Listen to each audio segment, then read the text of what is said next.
Alrighty, welcome everyone. I'm Teeaboo and I am here to slay some demons. There's gonna be no goofy intro here because I don't know what's coming next, but I am definitely here for episode 1 of the Swordsmith's Village arc of Kimetsu no Yaiba. We just finished off the Red Light District arc, and it was awesome. And here we go on to the next one. I didn't realize until not that long ago, on the scale of hours, that this was an hour-long first episode. I didn't realize that they dropped a big one for the first one. Apparently, the last one's like 70 the Giant episode too, so that's kind of cool. I'm excited for that. It's an interesting format. We'll see if I actually like it going forward. If this mirrors what we got in the last season / arc, probably most of this is going to be set up, and I think that is reasonable. Well, I'm absolutely... Goddamn hairs. Oh, well, I'm absolutely here... Yeah. God, the problems of having cats. And also hair. Oh my god, Oh, it's on my screen. It's on my screen! Alright, there we go. While I'm here for the demon slaying itself, I gotta say, our characters could use a break. They could use a little break. We had one before the Red Light District arc, but most of it was training. They'd use a break now for training anyway, of course, but they just accomplished the impossible, the truly unaccomplishable, something that no demon slayer in history has ever been able to do. They actually took down an Upper Moon demon. Daki and Gyutaro, of course, are the ones who take the hit for that, and end up trudging their way on to hell? Whatever happens in the afterlife here. There were some great comments about the afterlife and circumstances there, and the fact that there are definitely spirits in the Demon Slayer universe. I had forgotten about the masked kids who helped Tanjiro early on, and all sorts of other stuff, and also the mom of Rui was a person who was in... Yeah, so there's definitely spirits and shit. It's sort of a... not too specific Shintoist, afterlife-y, spiritualisty sort of thing. It's not super delineated yet, at least. So that's cool. We just did the impossible. We slew an Upper Moon demon, and I think that calls for a little bit of R&R. We do have a little bit of a problem, though, which is that Kibutsuji Muzan is not going to be happy. And when you're dealing with a megalomaniacal monster, leader of a giant organization of other monsters who's been ruling things and used to winning big for that entire period of time, and suddenly he's not winning so big anymore, oh no, the table flips and tantrums might begin. Last time Muzan was upset, it was like, gar, a lower moon getting defeated again, these fuckers. A thorn in my side, but this is a little bit more. You remember what happened to Akaza when he successfully killed the Hashira? Yeah, that wasn't great. What's gonna happen to all of the Upper Moons when they lose one? I have a feeling everybody's gonna get the punishment for that because Muzan's not a great leader, really, and so the idea of, like, not spreading blame to a bunch of people and making them all feel like shit in order to encourage your authoritarian grip over their spirits and souls and stuff. Yeah, I don't think he's gonna get it. So, more fear, more rage, more despair, more destruction. That's the way forward, right? Right, guys? Right. Well, for him at least. But what that means for us is a doubling down and an active pursuit. Up until now, we've been sort of seeking out demons and slaying them on our own terms. We went to the Red Light District, sought out Daki and Gyutaro, followed the leads, searched for them, and found them with the help of the Kunoichi and Tengen Uzui and everybody involved. We've been finding the demons and fighting them. But at the end of Mugen Train, Akaza came after us, and he might do that again. There are a lot of demons, and they're very powerful. We don't know what their blood demon art things actually enable them to do. They might have some serious information gatherers, some serious, like, networking powers, transportation abilities, etc., right? So, as a team, if they can work as a team, which they would if Muzan orders them to and is really pissed, they could really start putting in some work to attack our demon slayers. And so that's how I would write this next arc if I were to do so. Tanjiro's sword got pretty fucked up in the battle, which I think is probably our initial excuse to go to the Swordsmith's village in the first place. That gives us a lot of opportunity for masked character to be very pissed and to rehash that gag, which I'm very much looking forward to. We can bring in another Hashira. I don't know which one it's going to be. My fingers are crossed for the Secrets Hashira because he seemed really cool, but I actually don't know. I've managed to avoid like almost all spoilers for this arc entirely, which is why probably all the predictions that I'm making are completely wrong. That's what happens when I have no idea what's going on. But if they end up being right, then that's glorious. So that's why I'm doing this anyway, is because it's really fun to get out there what I think might be happening, and sometimes it lines up with what's really happened in a really interesting way. In fact, more often than not, there's something to draw from in this initial vamping session that we do that ends up becoming extremely relevant by the end of the the end of the episode. So it always seems to pay dividends to put in this time to talk about the thing and just mull it over and talk through some of the ideas, because it often ends up being really cool. I think that the ability to go to the Swordsmith's village, which is, it speaks to me of tradition. It speaks to me of craftsmanship. And craftsmanship and tradition are partly thematically relevant because they're relevant to the shifting time scale that we're in Kimetsu. There's a change to the way that things are being done. And so a swordsmith, this like very steeped in tradition Japanese art, the creators of katanas, the folders of steel, like even in the West we have this idyllic interpretation of what that means.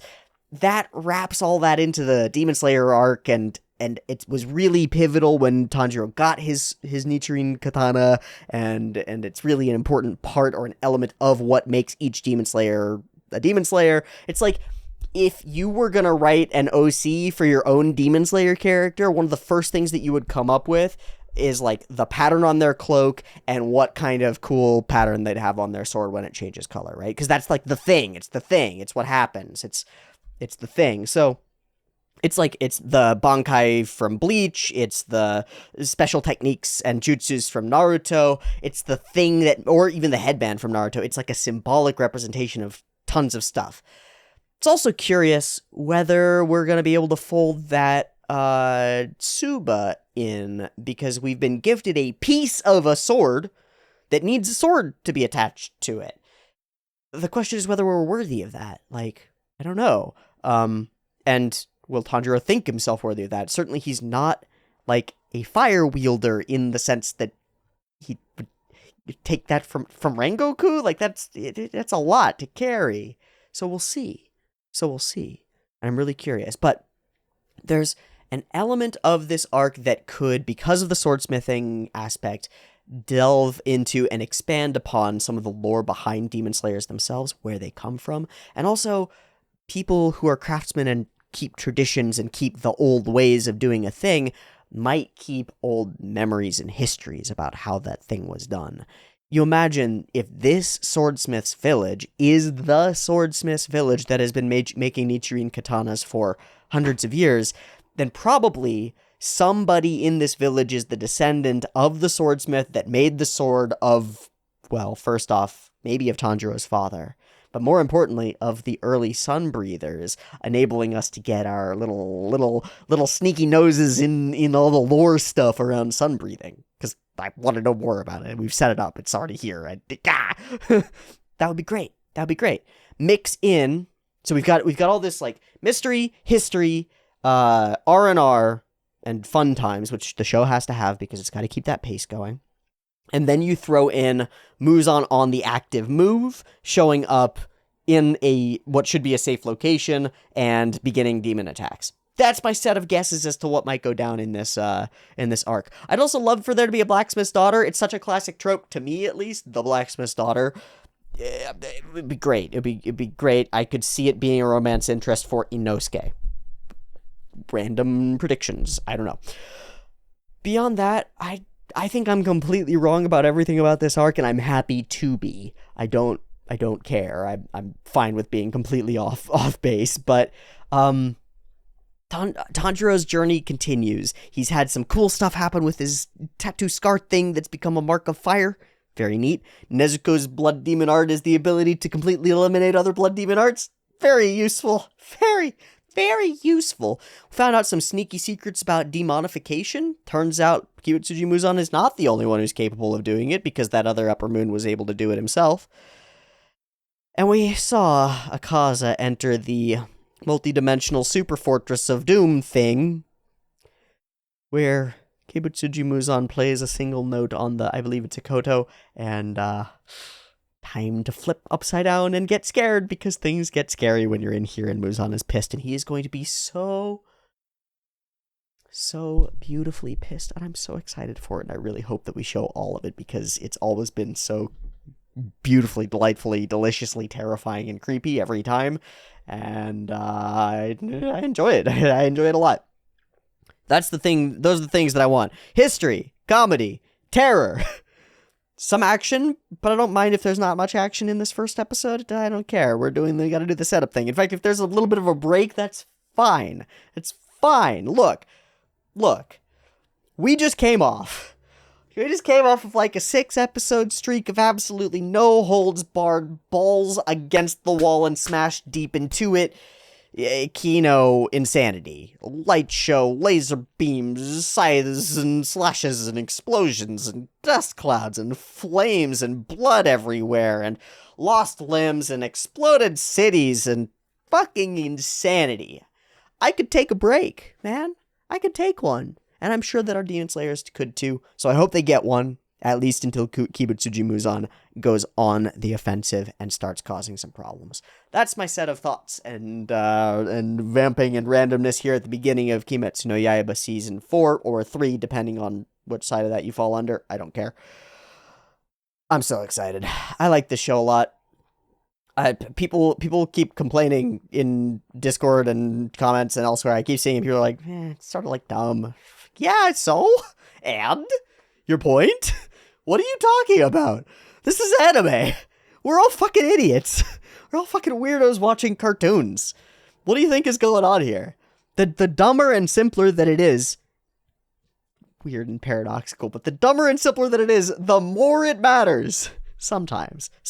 As long as it's the right dumb. Just gotta be the right dumb. And if it's the kind of dumb that's like, push through the difficulty and fight the bad people and protect your friends and family is important and honor and promises and dedication to protecting humanity and like, God, yeah, that's good. Also, breathing is important. I'm into it, man. I don't know. people keep being like, yeah, but the characters are one note, and I don't really care about the cool action. Okay, reasonable. I like the cool action, and the one-note characters resonate with me.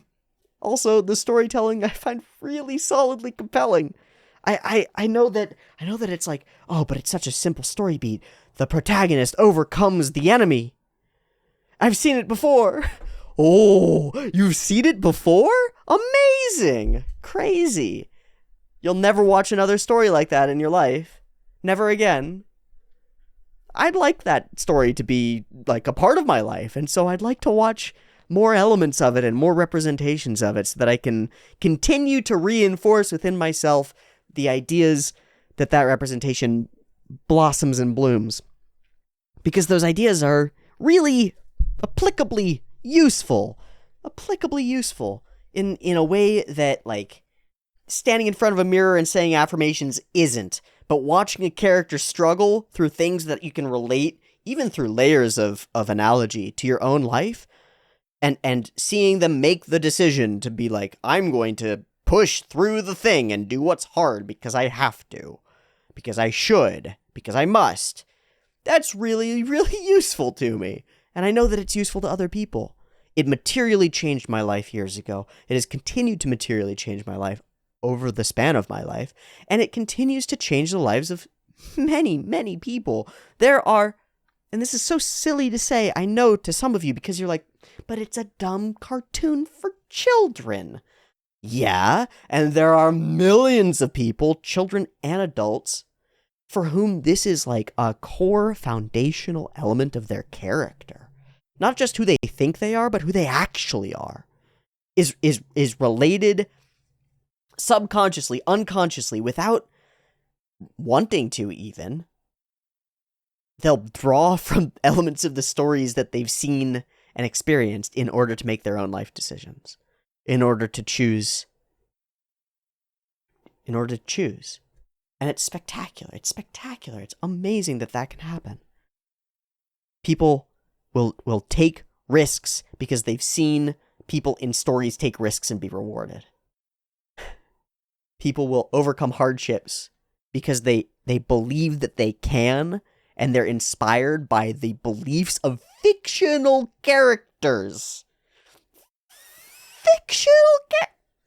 Boggles my noggin every time. It boggles my noggin every time. And so the simple stuff, the simple stuff, friendship, the power of it, simple stuff, it always gets me, man.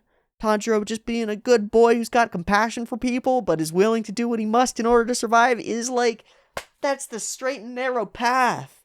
That's all right. It's not bad. I really, really like it. And so I hope that it continues in that vein, and I hope that I find it as compelling and interesting as before. And I hope that we haven't jumped the shark. There's a bit of an issue with ramping stakes so fast. We killed an upper moon. What are we gonna do? Kill a normie demon now? Who cares? Normie demons. Pfft. If we can mix and match a little bit, we don't have to keep doing that power creep sort of thing. That would be really good, because power creep can get a little bit uncomfortable in shonen like this, and it's one of the big looming threats in a big shonen like this. Is like every battle has to be bigger and scarier and crazier than the last one. It's how you get around it with something like JoJo's, where everything is unique and completely different, and so the types of riddles and traps and weird occurrences that you get with stands and stuff like that is like really strange. I don't know if you can do that with demons. I guess you kind of can, but it's a little bit tough to. Luckily, we do have a classic power pyramid thing. We've got 6 ranked upper moon demons, and then the big man himself. So maybe we can just charge through it as though it's simple and move toward a sort of chugging conclusion. I don't know. I just don't know. Either way, I'm glad to have gotten some of this spiel out, because even with the I liked the Red Light District arc of Kimetsu no Yaiba, which I'll post before this one goes live, I didn't feel like I had gotten down to some of the root of what it is about Kimetsu that gets me, because it gets me, man. It really gets to me. And I know that there, again, are millions of people who it gets to in that same sort of way. And that really means something. Like, it's not nothing when I walk through the gym parking lot and there are three cars. I don't know whose they are. There are 3 cars in that parking lot that have like peeker stickers on them that are Kimetsu characters. They're Demon Slayer characters. That they've got those stickers in the windows. Right? Like that's a self-representation. It's on my car, right? Of caring about these characters and thinking about them, and like there's something there. And that's weird. It's like the dudes who are they always wear fucking DBZ clothes at the gym. Always. It's this whole squad of guys. They're beefy boys, and they always wear DBZ clothes. And it's like, well, I see what's going on there. At least on some layer, I see what's going on there. These kids grew up with Dragon Ball Z. Probably probably Kai, right? Probably Kai coming out. But it doesn't matter. They grew up with Dragon Ball Z. They saw these buff boys screaming and shooting lasers, and were like, God, that's so cool. But they also saw Goku protecting the world. And we're like, God, spirit bombs. If only I was strong enough. And so their lives changed because of it. Kimetsu's doing that. It's doing that in the US, but it's doing that all over the world. And that's super cool. I think it's super cool. Anime as a whole is doing it all over the world, and I think it's super cool, because it's a missing piece. You know, our education system, and I say our, but the US education system doesn't do a great job of preparing you to like overcome hardship or make choices or be dedicated to particular principles, or, you know, decide that you're an individual who wants it doesn't do any of those things for you super well. And so I really think that there's a lost powerful educational opportunity in our traditions and our stories, even those simple ones, especially the simple ones, that we can really tap into, and just by pointing at it and saying there's more here than meets the eye, then we expand it, we open it up a little bit. And it was an experience for me to have that sort of said to me, and have my eyes sort of open and be like, oh wow, these These stories do more than just entertain me. And I know, because they've commented all over the place all the time, that just pointing it out can do the same thing for others. And that is magic to me, because it's like teaching a man to fish. It's like, well, I could if I write a video essay and I tell you what I think Demon Slayer means, that's pretty cool. You read that or you watch it, and we consume those very quickly often, and you go, wow, a cool idea about the narrative of Demon Slayer, very neat, and you move along. But if we watch it in a way where we're watching for the intrigue of it, and we're experiencing it together, it can really create this perspective shift in the viewer, you, the viewer, and me, the viewer of the thing, but I'm trying to share a perspective shift that I've already had to some extent, and I'm continuously having, which is that, like, there's more here. These things are useful. They're actually, you can treat them like study tools, like guidelines, like ways of seeing the world, like perspectives, like frameworks, and you can expand your consciousness. I know that sounds iffy, goofy, but expand yourself outside of yourself and into the perspectives of other people, not just the characters, but the authors behind them and the artists who make it come to life. And if you evaluate the thing that way, you can see it not just as a work of art, not just as an expression of ideas, not just as a set of representations of reality, but as all of those things combined into the most potent conveyant format that I'm aware of. And that's really cool. And if I can share that perspective with other people, they can take it, run with it, and apply it to all the things that they see in the future. All the film, all of the art, all of the novels, all of the stories, because it applies to all of those. I think it's just particularly dense in animation, particularly dense in anime, because the process of making it, because the collaborative nature of it, all of these things come together. It's particularly dense, but I think it's applicable to everything. And it's the same stuff that is talked about in Scott McCloud's text on comics. It's that same conveyance of stories, of narratives, of art through these like simplified, iconographied representations that really reaches out and does something to us as viewers, and I love it. I love it. Shit, I'm not supposed to be talking for this long. Sorry, we've already got a long episode to get into, and I don't have, like, the most time in the universe, so we should probably spin on over toward the actual thing. We're watching Kimetsu. It's season 4. Swordsmiths. Blacksmith is gonna be pissed. R&R for our characters. Muzan stuff should be really fun. Different location, not in the city anymore, somewhere different, somewhere new places, new history, new all this jazz. I'm excited. I want to see what the mangaka decides to expand their universe with, you know? And I want to see where the story goes from here. Drawing for the day is a terrible Tanjiro cutting through the first of a series of moons. One down, many more to go, and we'll see how that turns along as we get into the next episode. Here we go. This is the beginning of the Swordsmith's Village arc of Kimetsu no Yaiba. I'm excited. I want to see some swords. I want to see all sorts of things. Thank you so much for joining me. There will be early access throughout the season available on the Patreon linked in the description. For $1 and up, you get a week's early access at least. For a lot of last season, it was 2 weeks ahead, which is cool. You get a week's early access, so it'll be 1 episode ahead, at least the whole time. Thank you so much to the existing patrons for giving me money so that I can eat and survive and stuff. I really, really appreciate it. It's been a rocky sort of period for me, financially for sure, but also just in general with the channel for a ton of obvious reasons. I made some mistakes in the way that I organized things, and then sort of reneged on those and rectified them. The present situation of the channel is that early access is for $1 patrons and up. My goal, generally, in principle, is to get as many active patrons as I can get. That's my goal right now. I don't care if they're in the $1 tier or the $5 tier or what. I don't care. I want a lot of people. I want a larger, expanded audience. I want more interested people talking and thinking about anime.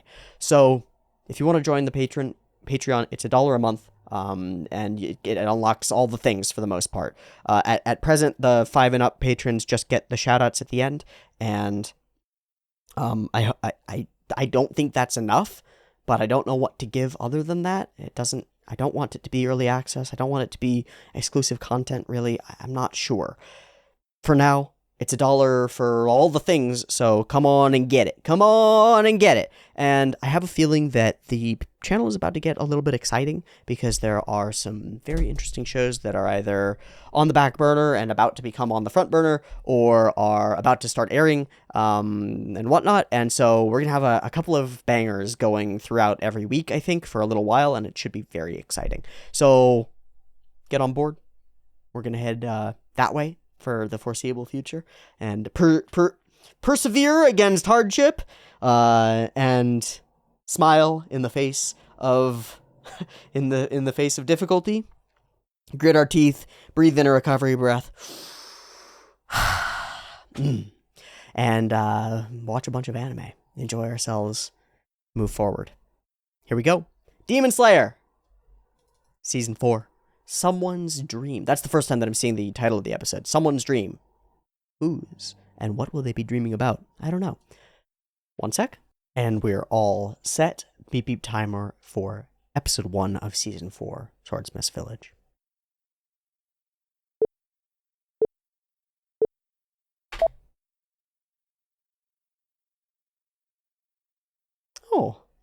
Oh, just added with the subtitles. Okay, cool. Hey, that's nice.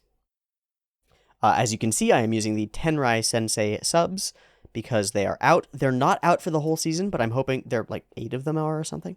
I'm hoping they will be over the course of the thing. The Aftermath. Yeah. Yeah. The special kind. Hello.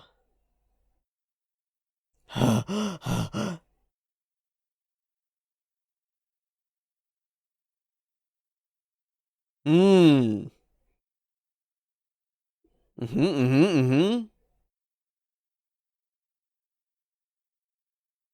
Yes.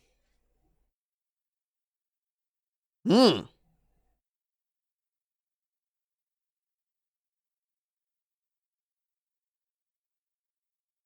Flashy. I think I already made that joke.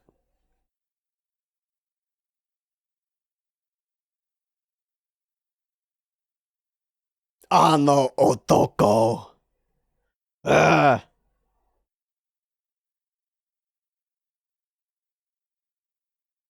Ah. That part is pretty interesting, isn't it? I don't know what that means. Brothers. Brother! I don't know. Oh, are we here? Are we in the place? Are we in the magic land of flippy whippies? Uh-oh. Uh-oh. This is not where you want to be. I don't care how powerful you are, you do not want to be here right now. Uh-oh. Who are we gonna meet? We're meeting Akaza, right? Because that's who we saw at the end.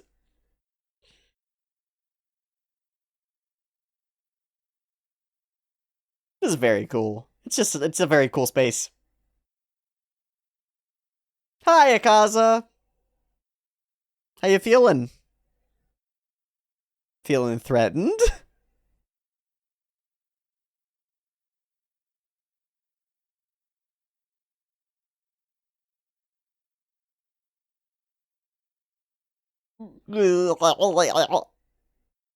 Whoa, this is really creepy. Nothing's happening.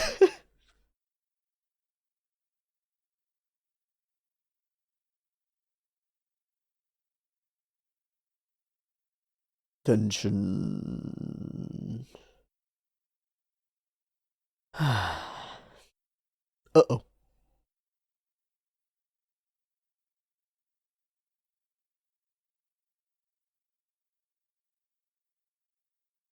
What the fuck?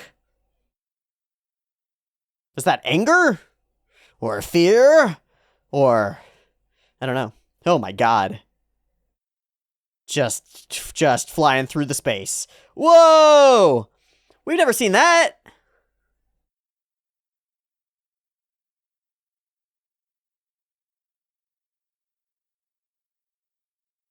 Full Terminator.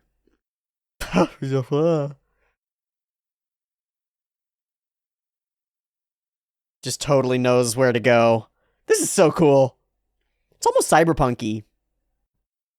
You know, the elevators and shit. It's like a citytopia of unknowns. It's fucking crazy. Oh, that's so cool. See, like, that's straight out of a sci-fi film. Seriously. What the fuck?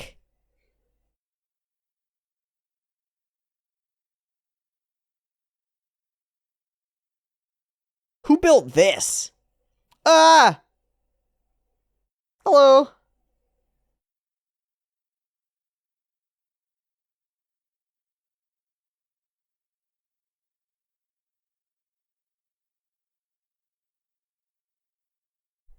Brrr. That's cool. That's a way to start. Brrr. Oh boy. What? What the fuck?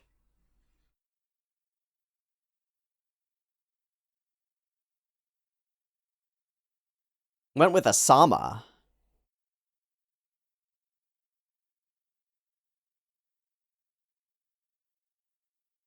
Its eyes are mouths, and its mouths are eyes. What is the other one? Do they sound the same? Ah, okay. Sides. Hi.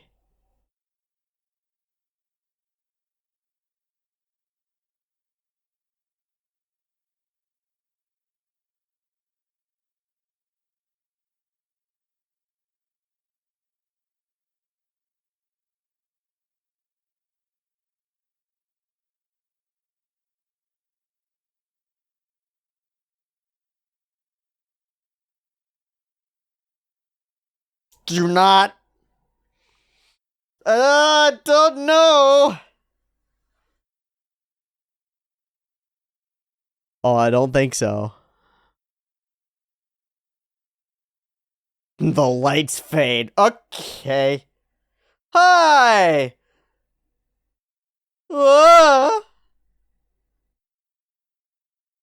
What weird warping did you just do?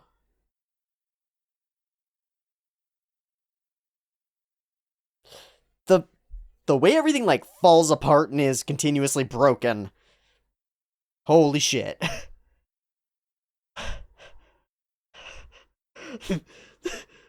This is so scary. Ah! Keeps fucking touching him.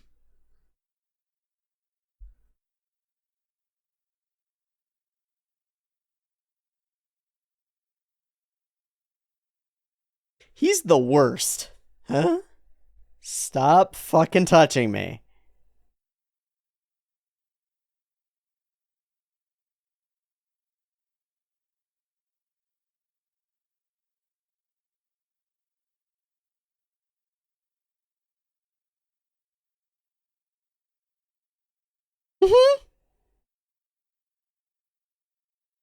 Who's this voice actor? I've heard him before.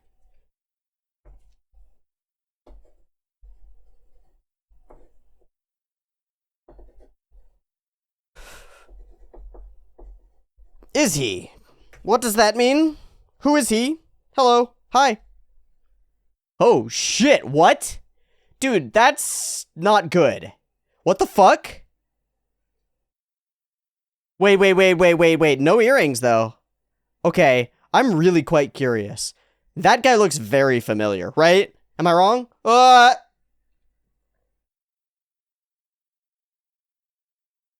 Looks like he's labbing. Oh. What?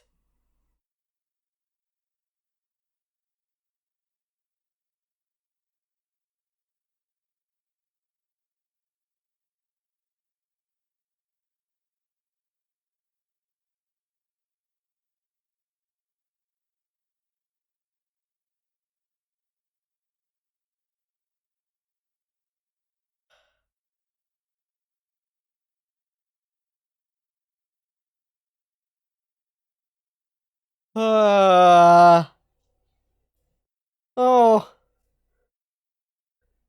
Shut the fuck up. Alright, are we gonna go through this? He's not gonna kill all of them this time, I don't think.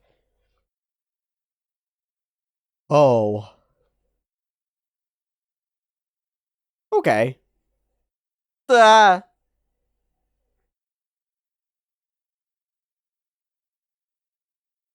Really?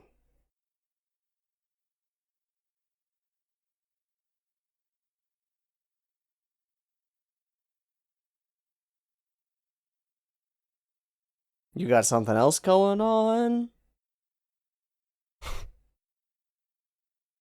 So out of control with the direction.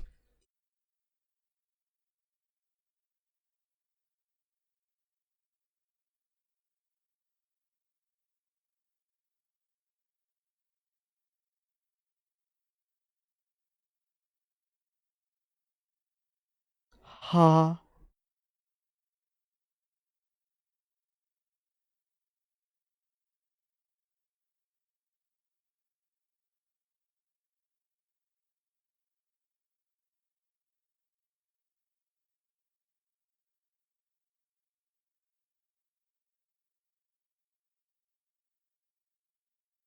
I don't know who that is. Oh, okay. I don't know what he's testing. It's all so weird. Oh, here we go.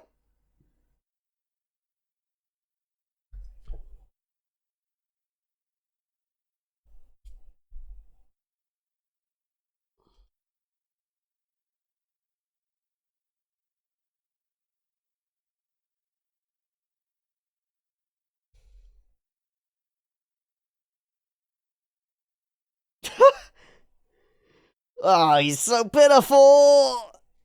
Akaza just is stoic.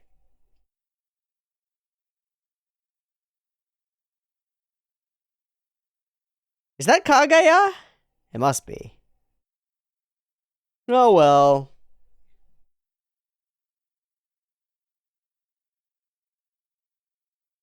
All of them putting it off.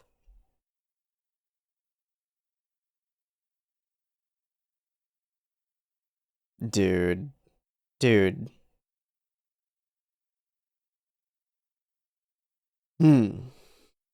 Oh, that was interesting.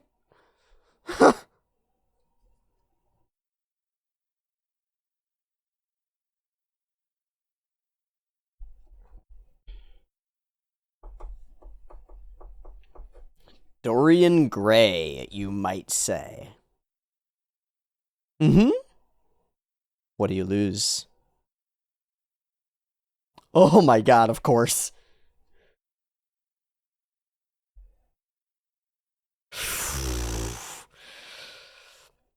Oh my god. Somebody watched way too much Inception.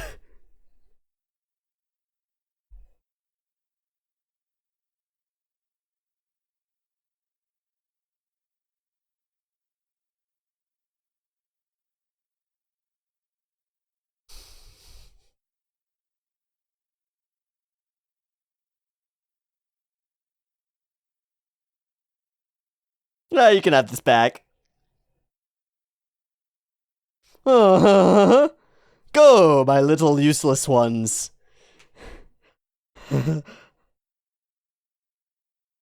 Okay.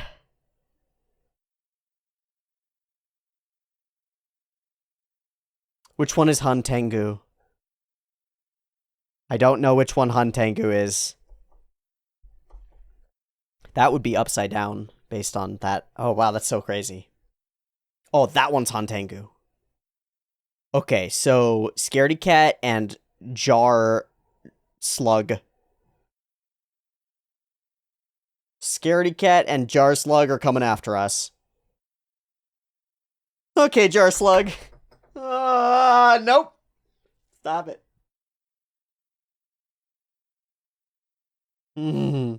He'd very much like to please. He'd very much like to please Mr. Muzan. Suriwa. Hayakaza.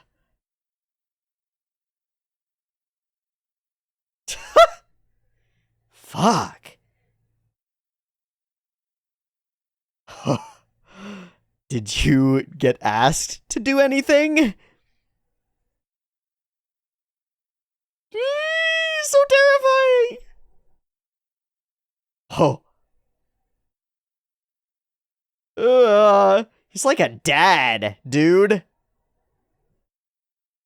Kokushibodono.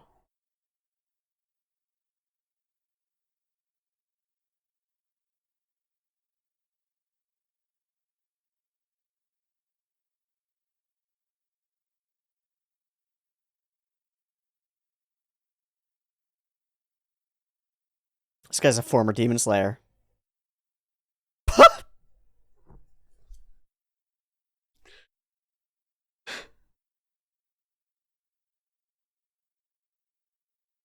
Ah.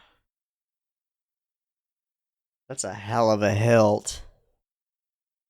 Yeah, it could never. All the...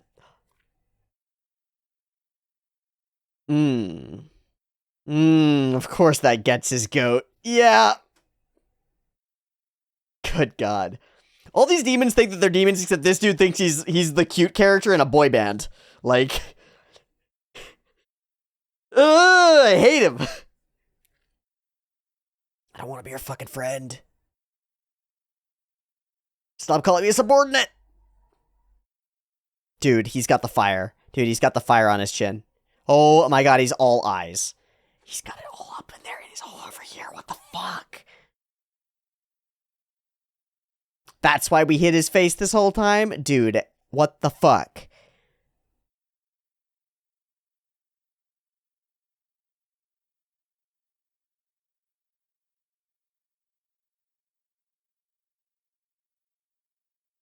Damn, he really does not like him in particular. Why? Give it your best shot, buddy.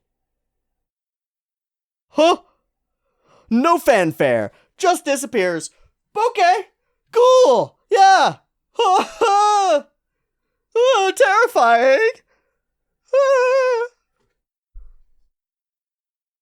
God, they're all so fucking cool. Shut up.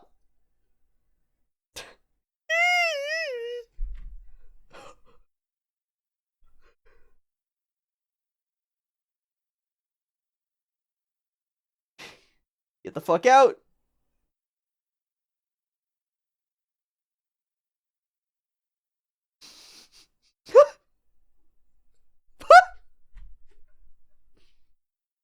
No. Get fucked.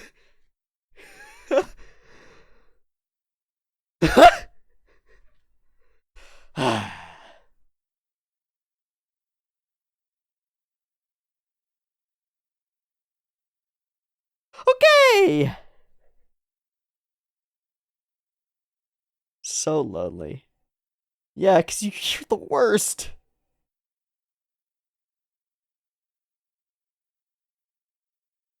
What?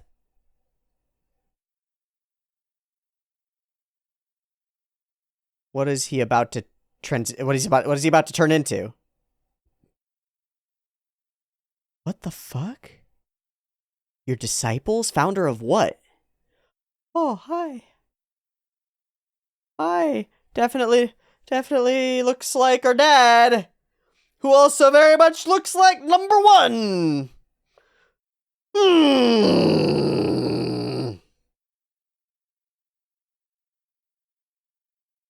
Wait. Wait. Okay, no, wait, what? Okay, it's a sweet Chironi. What?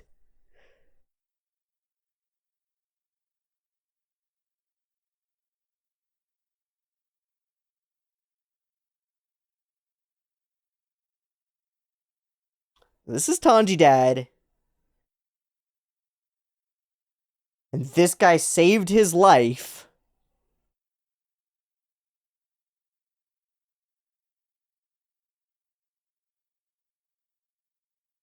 No name. Yeah, but it doesn't work that way. He's talking about...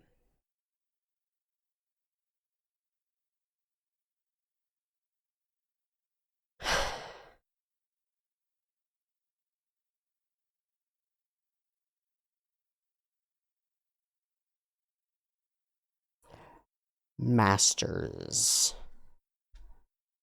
Black sword. Unclear.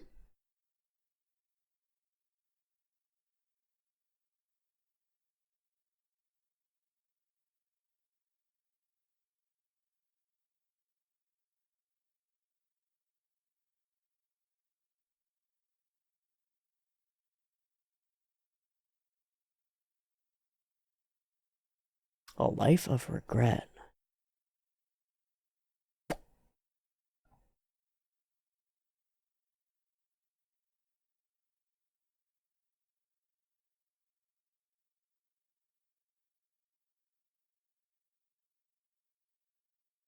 Well, baby experiences it. What the fuck?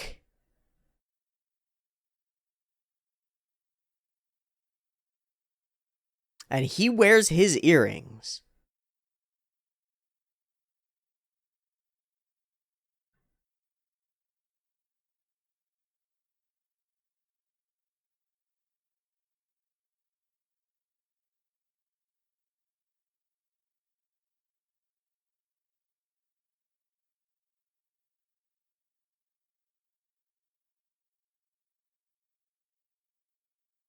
Hey, rest! I don't know if that counts.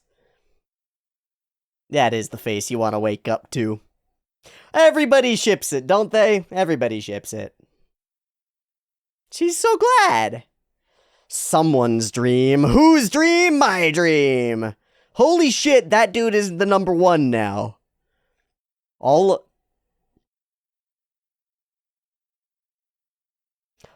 of this. All of these attempts.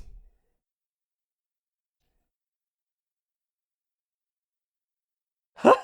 The Oreda. Uh-huh. Yeah, he's just always the one around. That's great. That's good. We can build this character up. A normie. We need a normie. Oh, friends. Maybe not. Maybe not for me. I'll pass.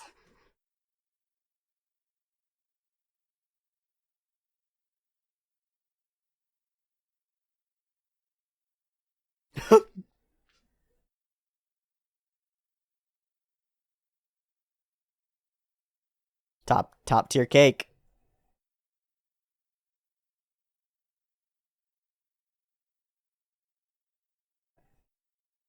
Mm.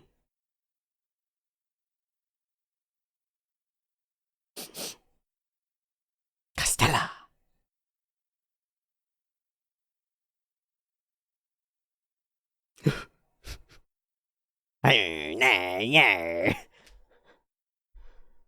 Ah!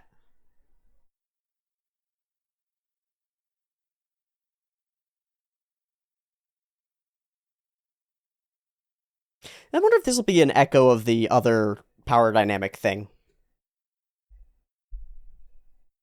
He just doesn't notice. He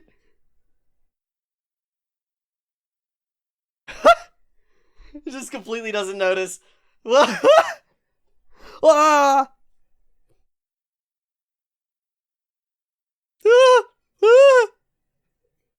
Oh, this is why you haven't been promoted, my guy.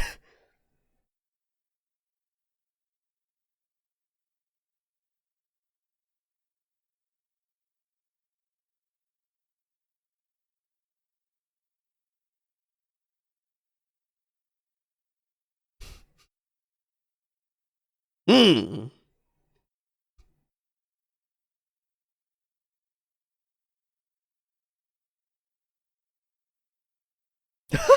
There sure is. Oh. Uh-oh. Oh, God.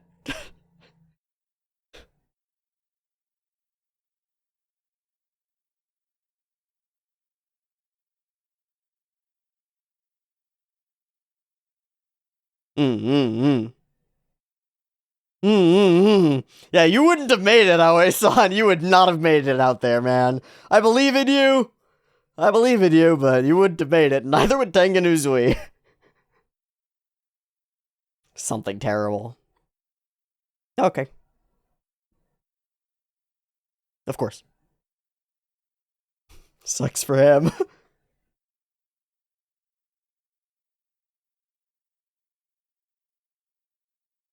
Gonna fucking walk. Yeah.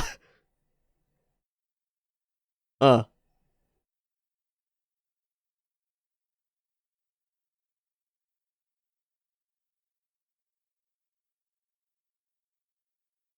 just Hashira things. You know. You know. But then this is gonna be a weird joke.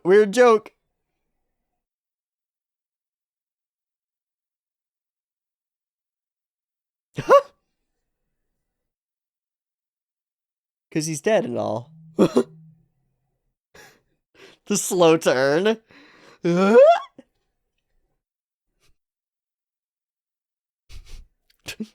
It's the worst hiding spot.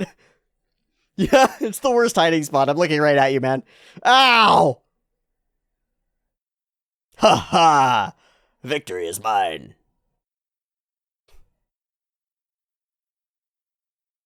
Praise me more. Praise me more.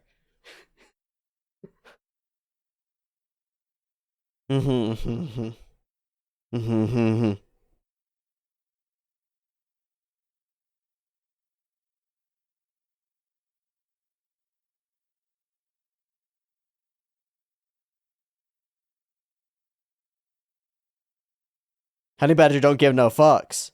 Honey Badger don't give no fucks.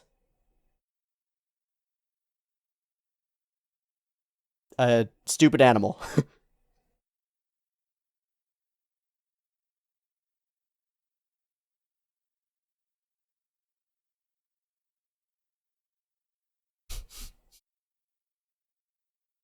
I mean, we can test it. We got plenty of swords.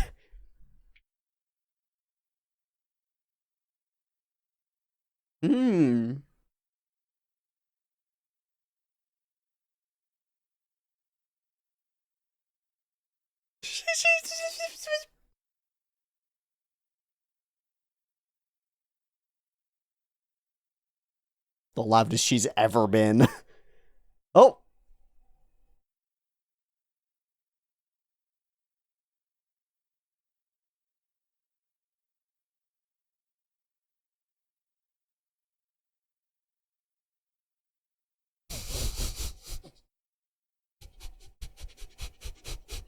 Fucking weirdo. Hey, everybody recovered. Well, hi, kitty. Why are you shuddering? I'm glad. I thought he was going to die. Thank you for the cut-ins from the cat.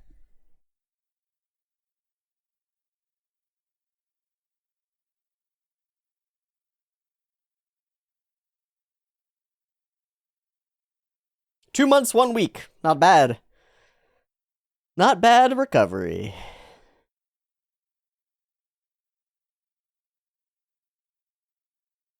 Friggin' Demon Slayers, what are you gonna do? Monsters.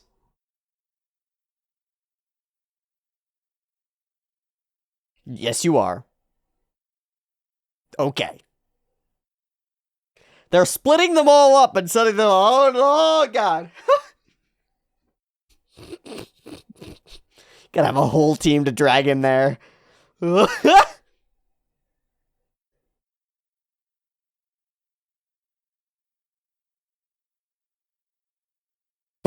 He knows. I'm coming.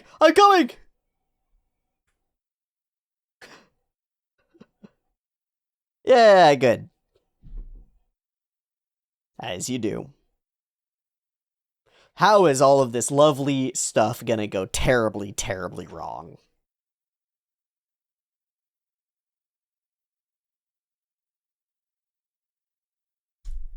Yeah, I know that feel, man. About that...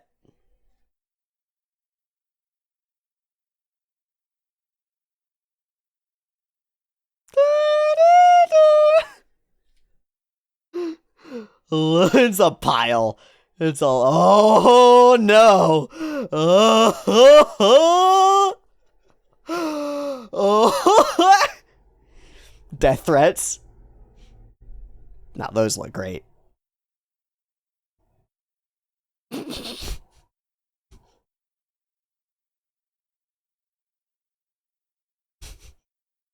You might have to go apologize in person. Yeah. Seems reasonable.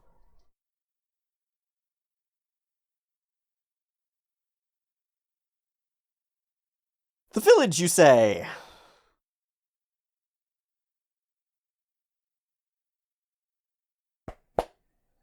Hey? And an arc begins. Just like that. Oh, who's that? Who's with us? Hi. Hello. Nothing like a woman in a habit. Holy shit, really? Then why do we know the other guy's name? Oh, you're not allowed to know where it is. Cool. Okay.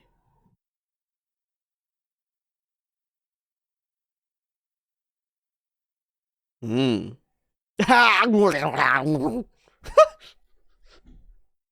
Damn, she's a beast. Oh. Yeah, it's where we make all the weaponry. Great to use CG for this stuff. Oh, very cool. Okay.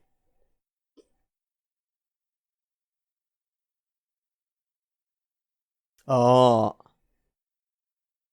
Piece by piece. Wow. That's crazy.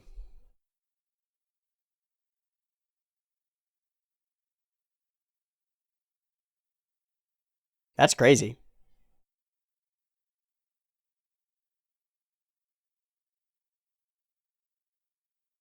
Mmm.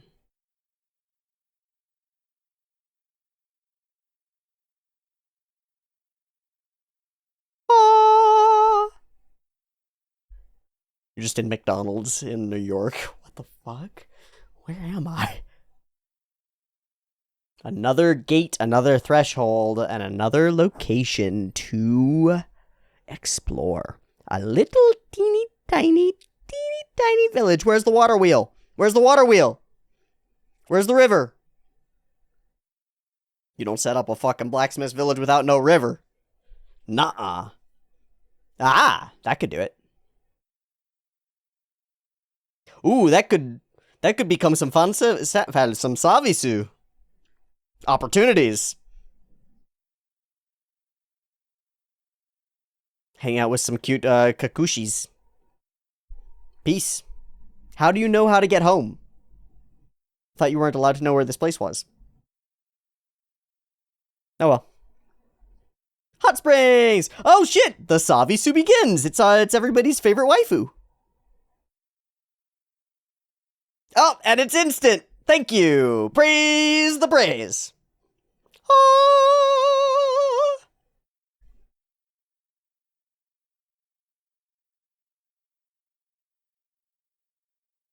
Hey, yeah, I'm not complaining.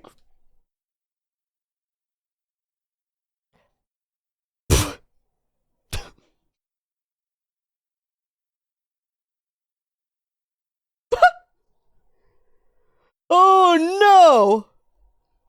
Oh no. They all have the mask. Oh no.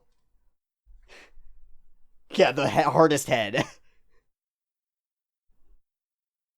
Hey.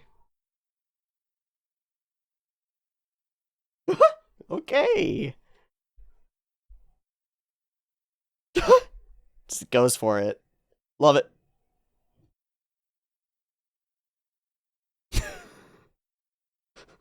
Is that so? Is he just pissed? I made the assumption. Oh, are you his dad?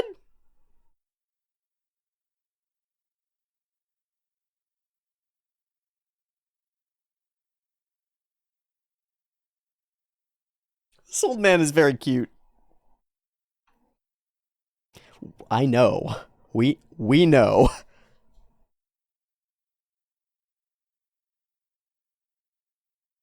Swords break, dude.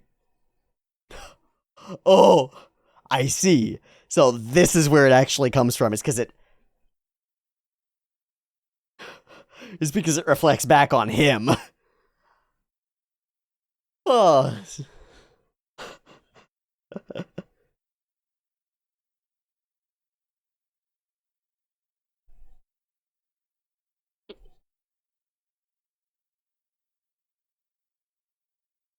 Mmm. Great shame.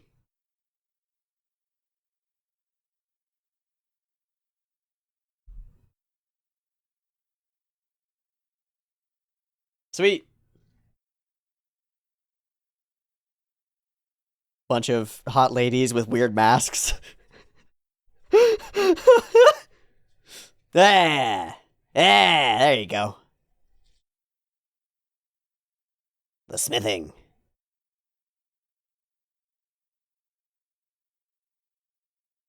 That's what I'm talking about. Gotta love the sparks.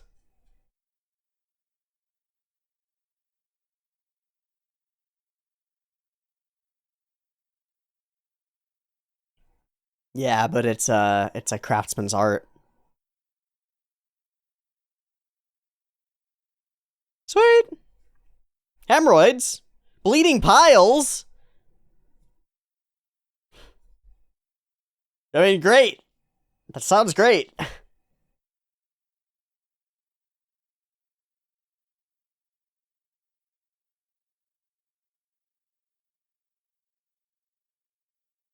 Whoop, whoop, whoop, whoop, whoop, whoop, whoop.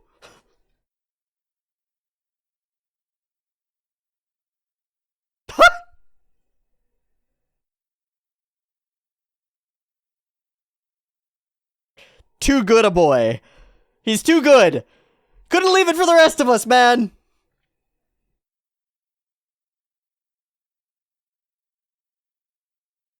How dare he?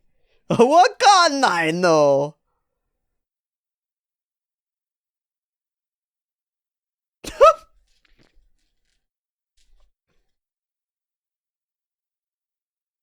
Yes. +1 good vibes. Oh no. Oh no. Oh, she'd have to be. Bad joke. Well, she's gonna be all over the place.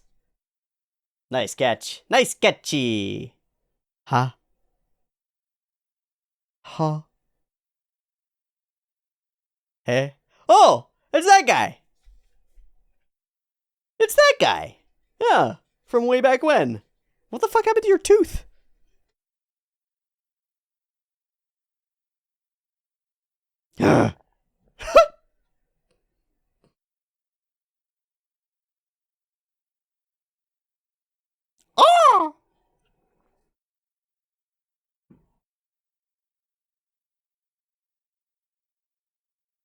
Oh! Just hates everything. Alright, man. Man stuff! Oh, hi, Nezuko. What?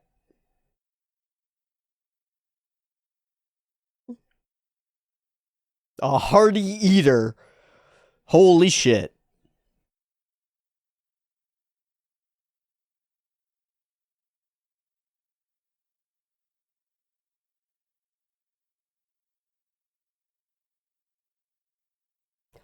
Oh. Oh. Eh? Oh. Disowned? Huh.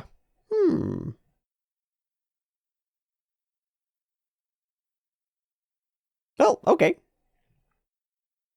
Doing well with children, even demon ones.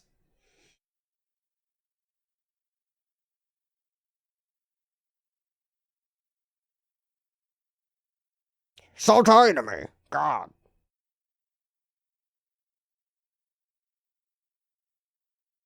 And what happened to his tooth? Oh, maybe he's gnawing on something stupid. Like a stubborn idiot. And that's why his teeth are falling out. Or he's got scurvy or something. How? How? You monster.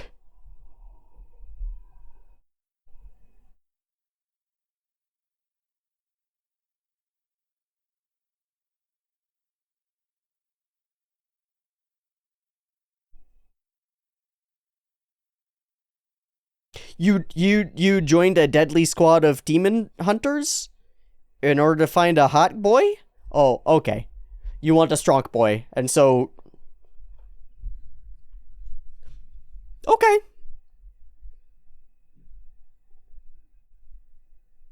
Insane. But okay. I wonder what he's up to.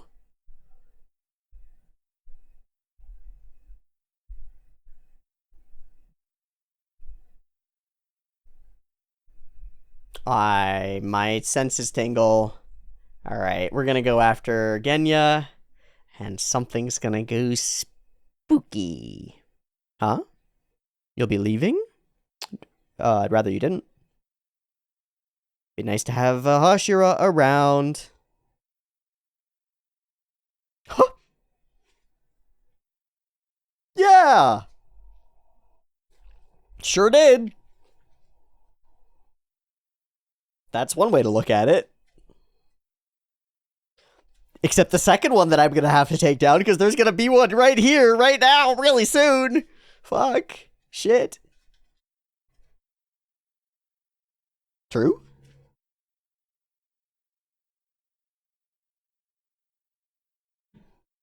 Thanks, Mitsuri. Huh? Yeah.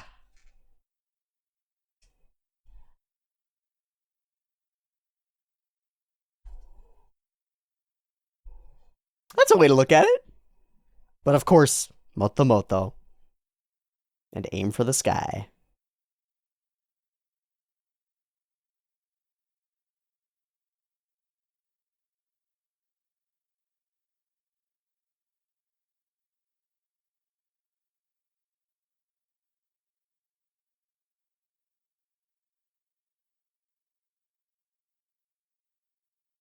Well, that was something. And also, why is the yeah, me too. Why was the one behind just like wigging out there? Was it because he was being all heartfelt and stuff? I think so. Hey, meditation. So we didn't go after Genya. A sniff, a smell. Food.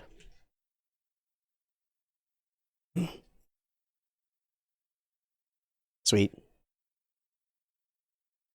Gotta love it. Good rest, good eating, good company.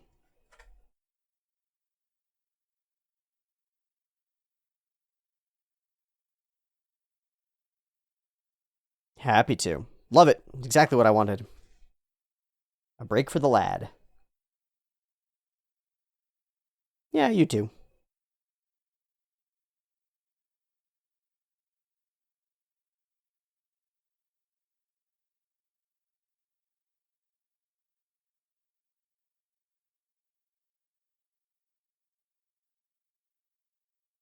I wonder what she means by that. I'll bet it's something metaphorical.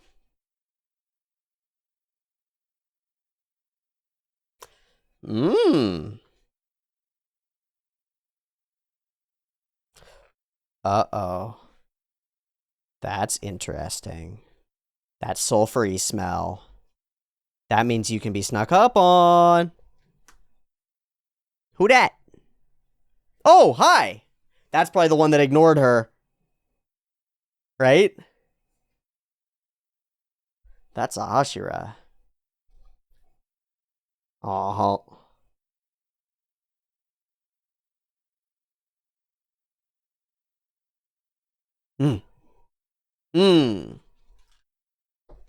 Menacing vibrations.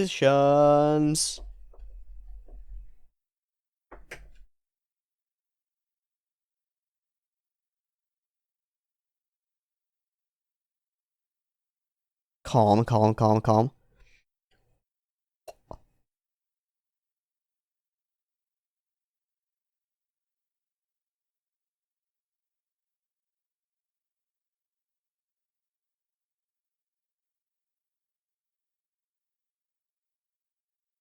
Why is he with the Mist Hashira?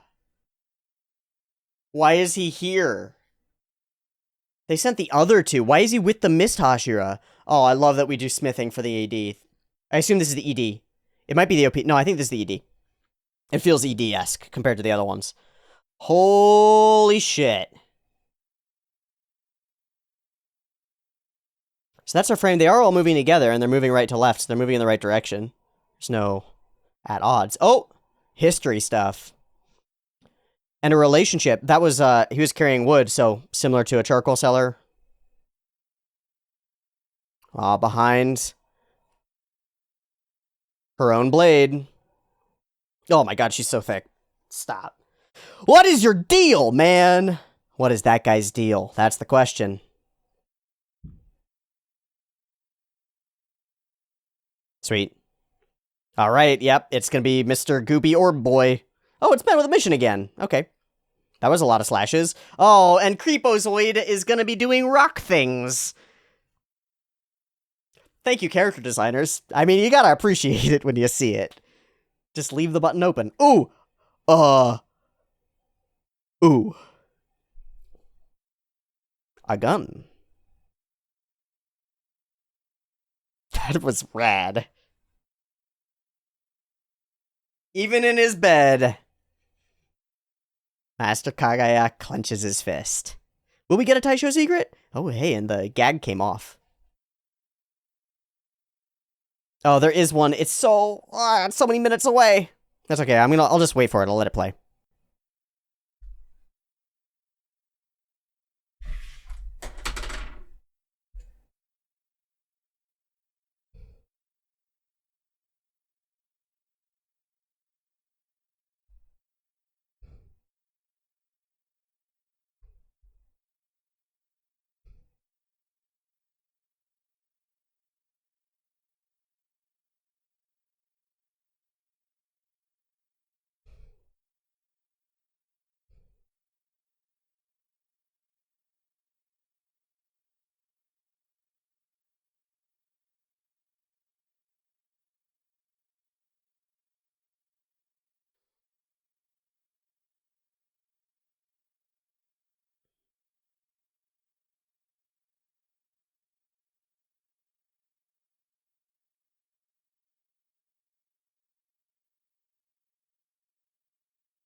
I like this idea of the blades as almost roads that we walk across.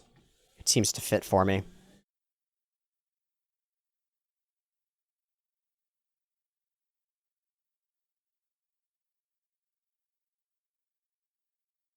And all those that have gone before. Or maybe all of our characters' swords. Cool. Some weird ones out there, man. There are some weird blades out here, baby. Oh, we've got the needle. That's the Mist Hashiras with all the they're Tengans and a bunch we don't know. Big chain with a ball and chain and an axe on it. What the fuck? And there's that golden blade that the guy who visited our father had.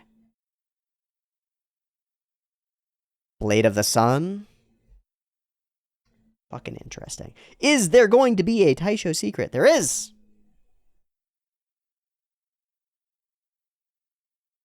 A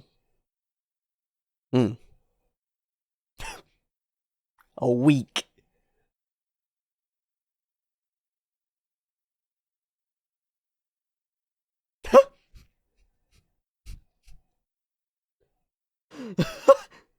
Fucking everybody look up, please. Oh, there you go.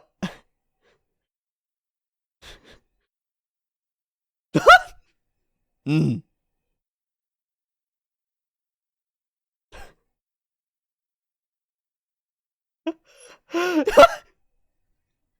on! What if he hadn't? Uh-huh. Sure, man. What if he hadn't? Oh.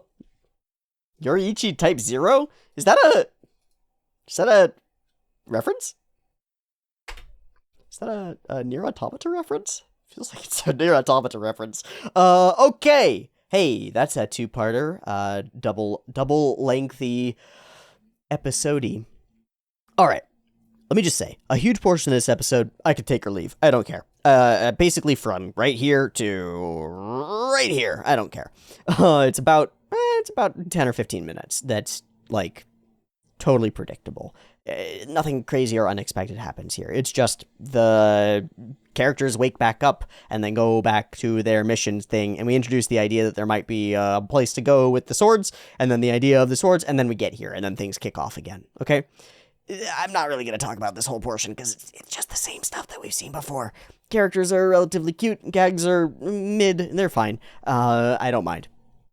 The juice, the sauce, the spicy spaghetti is in all of our character setups here at the end, which are very fun. Like, you gotta love some fan service when you get it. She's really cute, and a lot of people really like her. I get the appeal. I'm not, like, torn apart by this character. I know some people who are absolutely, like, totally head over heels for pink and green haired big boobs lady. Nah, it doesn't do it. Doesn't do that for me. She's hot though. And shonen is shonen. Some fan service is actually really appreciated. I really do appreciate it. I don't mind it at all. We could talk about the like how it's represented or how we feel about it and how gazy it is and whatnot. I don't think we really need to. It doesn't cause a problem for me in the slightest, and I actually quite enjoy it. I am, as they say, a hot-blooded young man, and I do appreciate the moderate nudity. There's even some man service in here if Tanjiro or Genya are your type, so good stuff all around. And then there's the first half of the episode, first third of the episode, whatever. Oh my god. This is my favorite shit in the entire show. In the entire show. Even over all the insane, crazy Sakuga fuckery that we got at the end of the last season. This set of interactions between these hyper-powerful characters inside this weird space, the sound design of the space, the feeling of all of the place, the way they all move, the weird shudders to everything, the sound of the biwa, the Inception-inspired bombs, the moving scenery, the 3D camera work, everything about this whole sequence. The fact that we're revealing for the first time the faces of all of these upper moons, bringing them into the limelight, really giving them character. The fact that all their characters interact in a unique and interesting way, even Scaredy Cat Boy being scared off in the corner, or your upper moon sitting quietly, demurely as a swordsman in his own corner, watching everything with his 6 fucking eyes. Every piece of it is great. There's internal tension. Akaza fucking hates whatever his name is. I forget his name. I think it's Dono. I did write that down. Hates him. He hates him. And for obvious reasons. He's kind of annoying. He's like super happy-go-lucky, but also a murder monster, which is it's a great archetype. It's really good. You know, you got creepy Mr. Slugman, okie dokie, and he's all, oh, Muzan-sama, you're so hot. Okay, fine, sure, great. Each of them has, okay, so a concern or a criticism that I've heard about Kimetsu is that a lot of the characters have one note. This is true. It does not harm the interactions between these characters at all for me. Their notes play together and create an interesting set of harmonies, you know? Like, the fact that each character has one note doesn't prevent complexity from emerging in their interactions. And tons of complexity and tons of the unspoken stuff emerges in their interactions. Akaza's hatred. Each of their styles and ways of moving. The way they interact with each other, the way he can't help needling him. He knows that what he's doing pisses him off. He knows, doesn't he? And the way they fight back and forth, only to be silenced by the emergence of Muzan. The camera fuckery throughout this is a trip. It really feels like we've been sucked somewhere against our will and are no longer in control. Muzan sort of takes full control of the camera from us. It's actually a really cool setup because we start off with Akaza in control of the camera to some extent.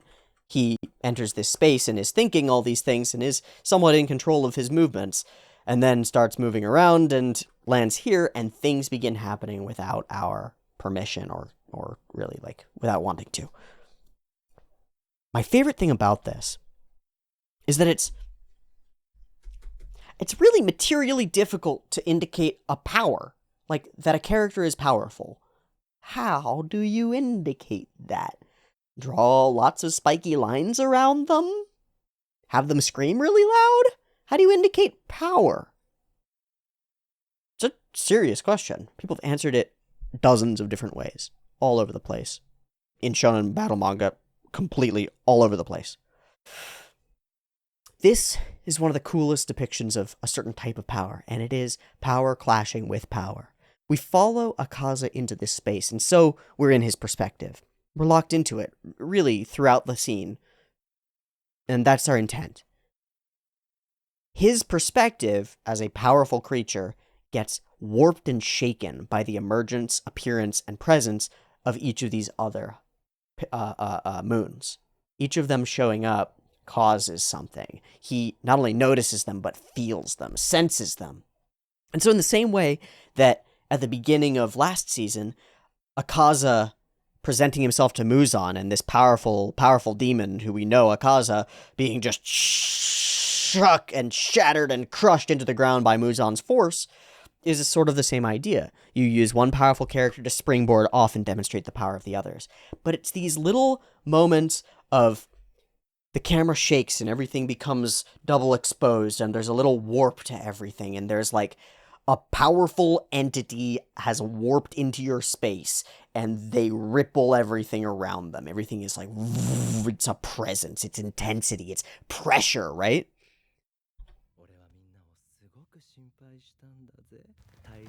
That, right?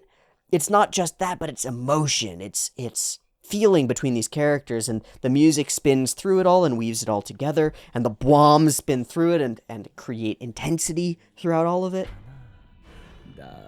It's really cool. It's really cool. I like it a lot. At this point, I have to look up the voice actor for Dono. I believe is his name. I'm not sure. Doma. Mamoru Miyano. Does he play the guy in... Does he play the guy in Zombieland Saga? Yes. I thought so. That's what I thought. Okay. So that is exactly what I thought. It is Mamoru Miyano, and he is very familiar sounding for a lot of reasons. One being he is Okabe Rintaro. He's also Light Yagami, Osamu Dazai, Tamaki Suo, Crollo Lucifer, Reinhard von Lohengram, the new one. Not the old one. The old one's better. Ling Yao, Taichi Mashima. Jesus Christ, he's so many people. And he is Kotaro Tatsumi from Zombieland Saga Revenge, which is where I picked him out. And I thought so. He is perfect for doing this creepy hot boy voice. Overbearing creepy hot boy. It's like serial killer, but all the ladies love him. He's so cute, though. Goodness gravy gracious. What a thing. Seriously, it's impossible to even talk about how this whole sequence feels. It's a simmering pot of tension throughout the whole scene. It's moving around everywhere. The camera work is really cool and evocative, and once we actually pull this mystery into it, it adds a layer of uncertainty and questioning that's like, oh, is that somebody? That's gotta be somebody related to that, something interesting. And a drop of blood carries us to an upside-down, hanging laboratory where Kibutsuji Muzan muses over whether these moons are even worth keeping around anymore. That's so fucking frustrating when the people who you rely on to accomplish things can't get the things done, you know? It makes you just want to murder them all.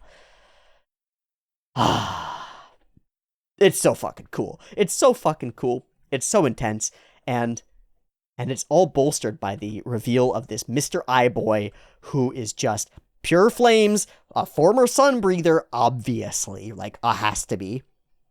No longer wields the same blade that he once did. Now wields a different handle on a different blade. Doma has a fucking cult that he's leading, or something. And we discover that deep in the past, a nameless swordsman, a sunbreather, I believe, golden and on fire, stopped by Tanjiro's parents' house and saved them. Refused to give his name, but unintentionally passed down something of his legacy. Tanjiro's spirit, even as a little baby, was touched by that man's presence. A child that would not have been born without you now rises to replace you, and indeed maybe to step into the role that you abandoned. Because there's one thing that's been going on for a long time in Demon Slayer, since the very beginning. Demons fight Demon Slayers, and when they get them on the ropes, they say, hey, wouldn't you love to become a demon? You'd have so much more power. You'd be strong. You'd have something to fight for. You'd be immortal, invincible, unstoppable. And of course, our characters never give in to that temptation. But the ultimate enemy, one of the ultimate enemies, would be the one who does. The greatest among us turned to the worst? That Rings of Lucifer stuff, it's like, that's primo. That's primo.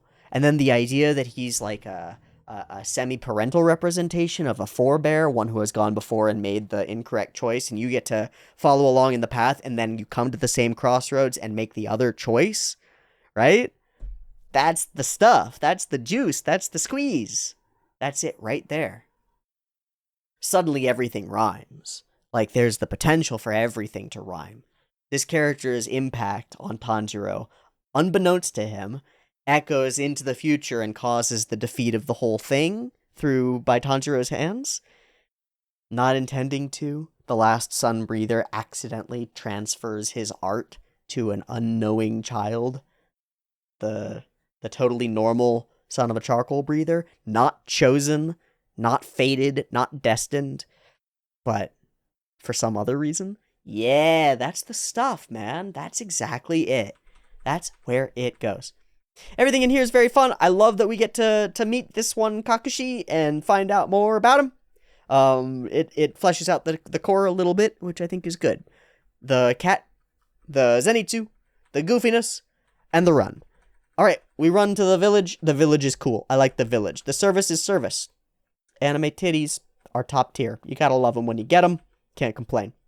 This guy is pretty cute. I don't know how I'm going to survive this whole village being entirely top to bottom filled with people with weird masks on, but I'll make it somehow. I will mention this moment. So this feels a little bit goody two-shoesy. I think we should have just not focused on it. I think that would have probably been better. Tanjiro actively, like, grabbing a woman's clothing and putting it back on her it's a little far in the direction of, it's a little goody two-shoesy. I wouldn't expect him to be like, whoa, boobs, but I think this is a little bit much. I don't know, maybe it just, I don't think it was necessary. I just don't think it was needed. I don't think we needed it. I don't mind it, though. All right, she runs in, he tries to clothe her. I guess it's mostly for our benefit, isn't it? Oh, well. Oh, he ignored me, how dare he? And of course, I'm sure that was I'm sure that was Genya who did that, because he's freaking out. What is he eating that his teeth are falling out, I wonder? I don't know, but I'll bet it's something weird going on there. And so far, no emergence of big bad monsters yet. Not yet. She is very cute with the kid, very cute with Nezuko. I like her reason for being a Hashira, even if it's very silly. This little whisper is sensual. That's the point. That's, of course, why he explodes into blood. And there is a secret weapon here. Maybe it's that sword. Maybe it's, I don't know. I have a feeling it's some kind of metaphor, but I don't know. What really sells the cliffhanger is that a man with Hanafuda-shaped earrings arrives along with the Mist Hashira, and they're trying to get something. Trying to get something from this little kid, something related to the village. Do we see his sword when we see him? No. We don't see his blade, so we don't see which blade it is. Fucking interesting. There are a bunch of things hinted at here in the ED, like the history of the Mist Hashira, learning more about the swordsmithing art, which I think might be the secret. The secret might be the learning about the thing. I don't know, but we'll see. He is fighting a character with a blade. It's unclear who exactly he's fighting, but he is fighting a character with a blade. Looks like it might be that guy, given the black with red, but it's really hard to say. Hard to see. We'll find out what her sword is. All these characters popping their eyes open. And the muzzle coming off of Nezuko. Lots to theorize about, lots to be curious about, and a lot still left up in the air, with all of our slayers spread out across the world, doing different demon slaying missions in different places. Tanjiro and a couple of others find themselves in the Swordsmith's village, along potentially with the Upper Moon 1, who might be here for weird reasons. Things might be more, because he's with the Mist Hashira, so somebody's betraying somebody, right? Like, somebody is getting betrayed. And that's very interesting. Exciting. I didn't expect intrigue out of this season, but I'm here for it. I'd love for there to be some intrigue until we figure out what's really going on. Okay, here we are waiting for our sword to show up, and we stumble onto something that we maybe shouldn't see. I'm excited to see how this ends up playing out as we move along forward into the future. Meet more Hashira, fight more demons, do more good, be a good boy, and learn a little bit about the ancient art and traditions of swordsmithing, and maybe a little bit more about what weird powers it is that Tanjiro is exhibiting recently, because it's not normal, and maybe the presence of this Upper Moon 1 will give us some of our hints. Certainly it will drive Tanjiro's curiosity. I'm excited. I'll see you next week for more Kimetsu. Thanks so much for watching. Catch the early access on the Patreon linked in the description, and I'll see you next time. Peace!